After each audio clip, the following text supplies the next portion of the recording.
Hey, this is Adrian and Jeff with Larsenpress.com. Today we're going to shoot a video on what to expect when you enter your first powerlifting competition. We'll go over some things like what you're going to go through during weigh-ins, Different kinds of commands you're going to get. how to interrupt people. How to interrupt people, how to cut everybody off. Yeah, so we're just going to kind of cover from front to end on what to expect. Yeah. All right, you ready? All right, so at every powerlifting competition, you're going to have to weigh in. Some federations allow same-day weigh-in, some allow 24-hour weigh-in. Now, if this is your first competition, my suggestion is you don't cut weight. You just stay at wherever you're at. Just go and have fun, experience the meet. Down the road, you can worry about cutting weight and going to lower weight classes. However, let's say you decide to go ahead and cut weight. So typically, Friday morning is going to be a weigh-in time, anywhere between 8 a.m., 9 a.m., 10 a.m., right in that ballpark. You're going to be able to go to wherever the location is to weigh in. When you weigh in, if you are cutting weight, I suggest you get there about a half hour early so that you can be the first person in line. Get in line, they're going to ask you a bunch of information about yourself. They're going to ask you about your membership card, so you want to have all that paperwork filled out. And then they might ask you stuff like, what are your openers? Now, go ahead and already have in your head what kind of idea of what you want to open with, but then be ready to adjust those to kilos. Typically, powerlifting competitions are ran off of kilos and not pounds. So you need to be able to have that information ready. When you weigh in, you can go all the way to buck naked, or you can leave your clothes on. It really doesn't matter. It's whatever puts you in whatever weight class you need to weigh in. Now, if you're right on, a pound or two from hitting your weight class, it'd be better just to go into a sauna, sweat out a pound or two, and make weight. You never want to go into a competition and not make weight. So do whatever you need to do to make that happen. Typically after the morning weigh-ins, there'll also be an evening weigh-in, and then in some instances there'll be weigh-ins the day of. So you do have different opportunities to make sure you make weight. Yeah, for me, I just like to eat burgers and donuts, so I don't ever cut weight. I just go lift weights and compete. But what he means by membership card is the membership of the federation that you're competing in. So if you're competing in whatever federation it is, they require you to have a membership card for that federation. So if you don't have a card, find out how to get a card, or find out if they sell them at the weigh-ins. Because a lot of times you can buy your membership card at the weigh-ins, and then you can just bring your money, have all the paperwork filled out, and just bring that with you. Memberships. Finally, I want to touch on lifting gear, stuff that's acceptable. Chalk. Typically, you can put chalk just on your hands. Some federations allow you to put it on your back. Some federations allow you to put stickum on your body. Some don't. You need to make sure you read the rules for that. But you can always wear wrist straps. You can wear neoprene sleeves in squatting in some instances, or you can wrap them with knee wraps. You can wear a belt for deadlifting, for squatting, for benching. Those are all different things that you can purchase and wear while you're lifting. All right, so is that the good side? Yeah. All right, so the first lift's going to be the squat. Jeff here is going to walk us through kind of what to expect and the things you're going to hear before you squat. When it comes to squatting, you're going to walk out there, you can get onto the bar, right? And you're going to walk it out, and all you're going to hear for the commands is once I get here, I'm going to show that I'm stable with the bar, I'm ready to go. I'm going to hear squat, and I bring it down of my own. When I feel that I've hit depth, then I push back up, I pause and I wait, and then they'll say rack, and I walk back into the rack, or use the mono if I'm in a mono, things like that. So that's the basic command you hear when you're squatting. You're not going to hear like a come out of the hole or anything like that. I mean, it's just going to be a squat and a rack command. So when it comes to the squat, there's these commands that you're going to hear through the meet of 4 out, 3 out, 2 out, on deck, things like that, like where you're at in the order of lifters for your flight. For me, when I'm going to a contest, powerlifting contest, generally my flight is when I'm just in the zone. Like I don't like to really talk to people, wander around, bullshit with everybody. I like to just be in my zone, know what I'm going to do, and just focus on my lifts and be ready to go. When they'll say 4 out is when I'm really like, okay, it's time to game's on. I know what's going on. And that's when I'll put headphones on if I want to listen to headphones, if I'm going to listen to my music, whatever I'm going to do, punch babies, I don't know. Anyway, as it's getting closer, they'll say, 3 out. After they say 3 out, I get my wraps out and I'm getting ready. And I start to wrap my knee. They'll say, or about when they say 2 out is when I start wrapping my knees. So I'll start wrapping my right knee when they say 2 out.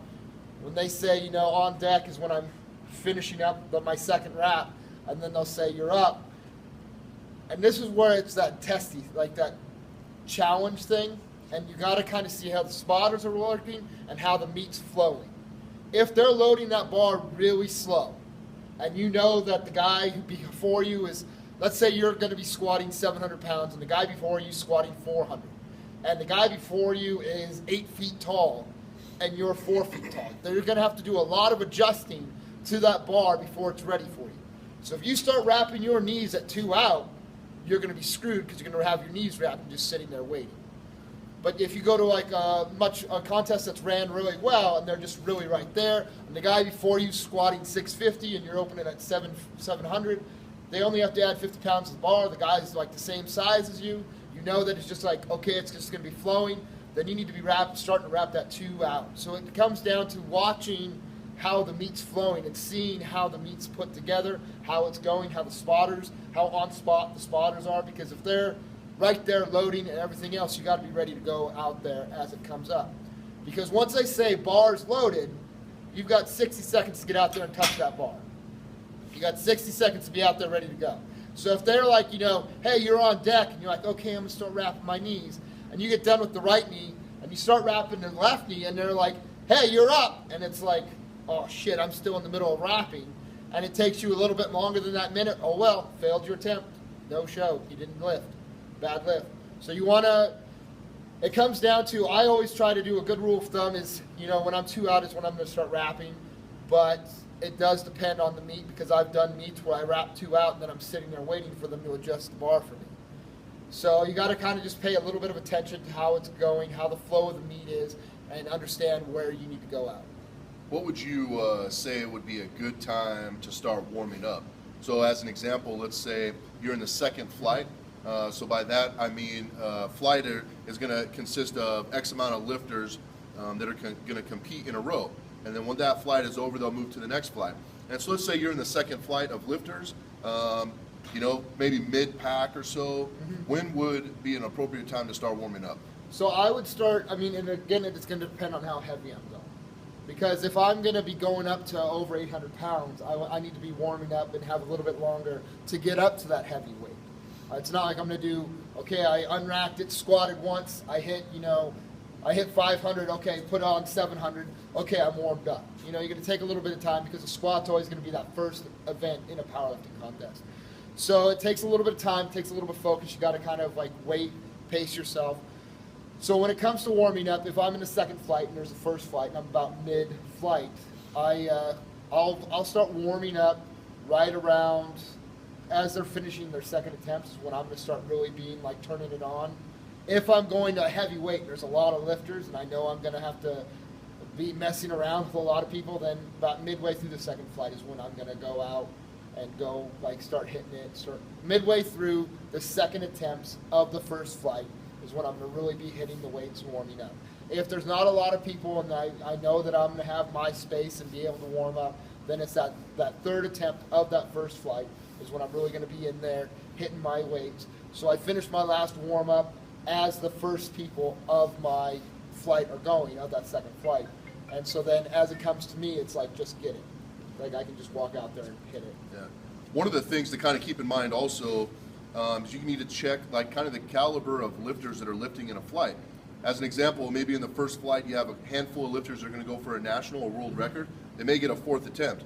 So as you guys are going through your first, second, third attempts, there might be 2 or 3 people. That's a good point. So make sure you kind of check that out. It'll give you a good idea of when your flight's going to start and when you should appropriately be warmed up. Yeah. So then when you do your squats, you always have the option of picking your own back spotter, which is the guy who's going to be standing behind you, guy or gal standing behind you as you go down. So if I'm similar to this. Right. So if I come down on my squat and I start to come up and I fail, that back spotter is there to help me back up. Okay? So a meet is any contest you go to, they always have a back spotter there provided for you. But if you know somebody that you've worked with this person, you know who they are, and you feel comfortable with them, you know, a lot of times you don't want to work with somebody you've never worked with and have them like back spot you, because you're going to be handling maximal weights and you don't want to like run the risk of injury. So if you choose your back spotter, and just go ahead and grab me on it. Yeah. So as I start to come down, if as I come up he just touches me like this, that's a no lift. He fucked it up. Doesn't matter. It's messed up. It's done. It's over. No lift. And I don't get to reattempt that. If I don't know who this guy is, or even if I know who he is, but I didn't bring him up there with me to be my back spotter, and he does that, then I get a chance to come back and have a second attempt at that lift that I failed. Right, I can redo it because the spotter's messed up. All right, so benching is very similar to squatting. It's going to start with certain flights. The weight's going to progressively go up. It's going to get heavier based on where you're at in that flight. You're going to hear the same things like 4 out, in the hole, in the wing, on deck, and that essentially means you're next up, you're 2 out, 3 out, or 4 out. Jeff here is going to demonstrate some different things that are going to happen while you're benching. Now, since powerlifting has so many different federations, there's 100 different rules to follow. So you need to make sure that you follow whatever federation rules that you're competing under. As an example, one of the things we're going to first address is feet. So Jeff is going to bench with his feet flat on the ground. Some federations allow you to bench up on your toes. Some federations allow you to move your feet. Most federations will disqualify a lift if your feet touch the upright. So kind of a good rule is just to make sure you go over the rules for whatever federation you're competing in. But a pretty standard rule is wherever your feet are, they typically have to stay there for the duration of the lift.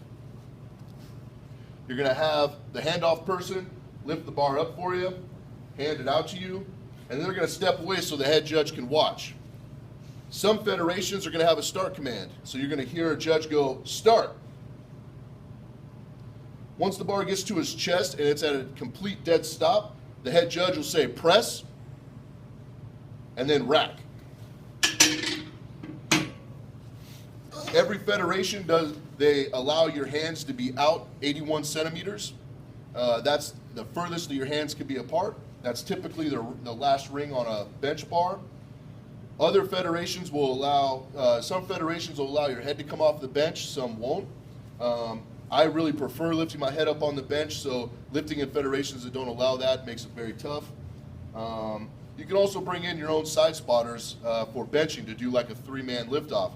Again, if any of those guys touch the bar, they'll disqualify the lift for you. Another really important rule to keep in mind is touching the uprights with the bar. If you're pressing the bar up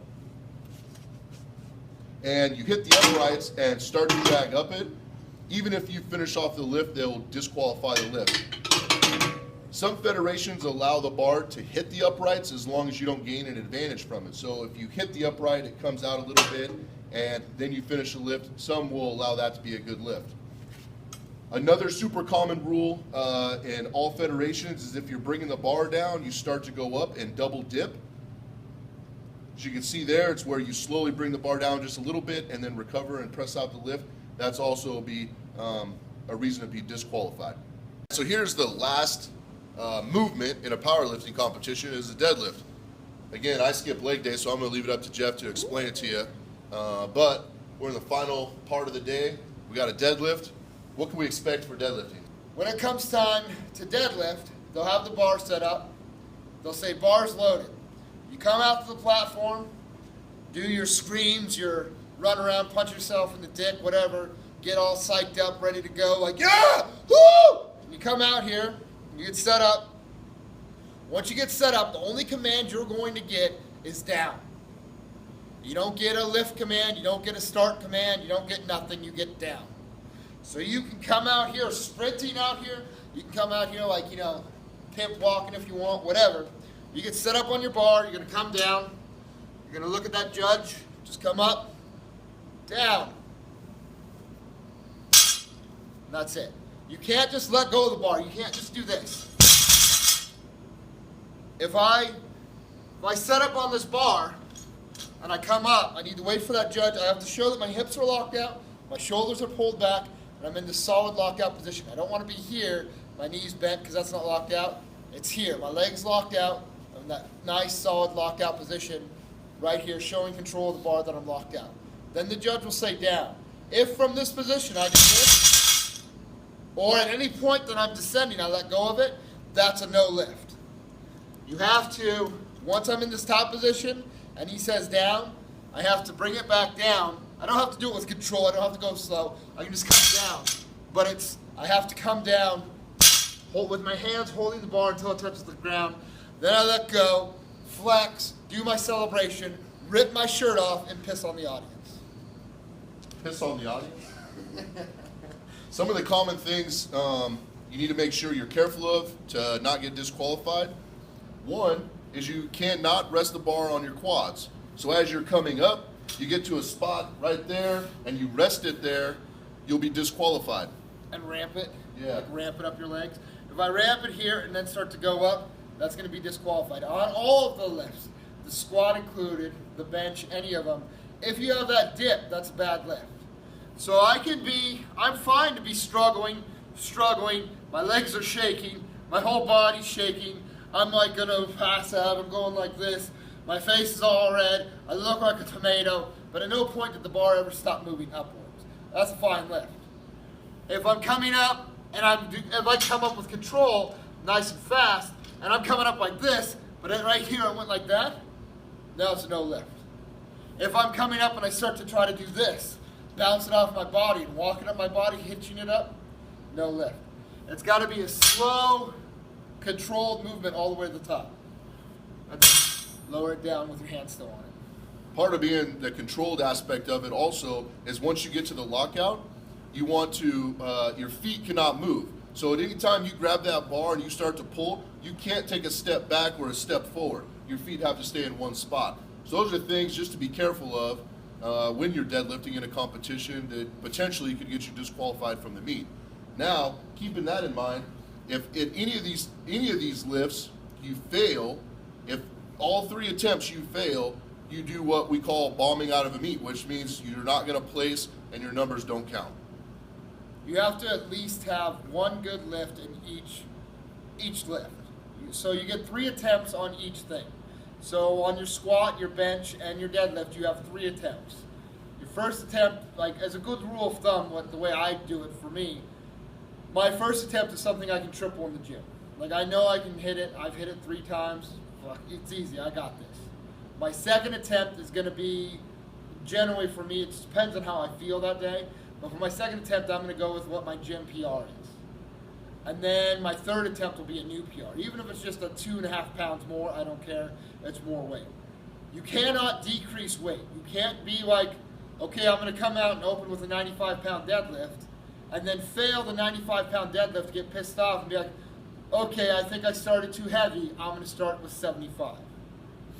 So you want to start with something you know you can do, but you don't want to start with 95 pounds and then do your second attempt at 700 pounds and have these huge crazy jumps. You want to try to do, 10, 15, maybe 20-pound jumps. You don't want to be like, let's add 100 pounds, because that's just ridiculous. And that's what I did my first contest, and it didn't end well for me. So, and generally speaking, with picking weights, your first attempt typically can be changed prior to the beginning of the flight.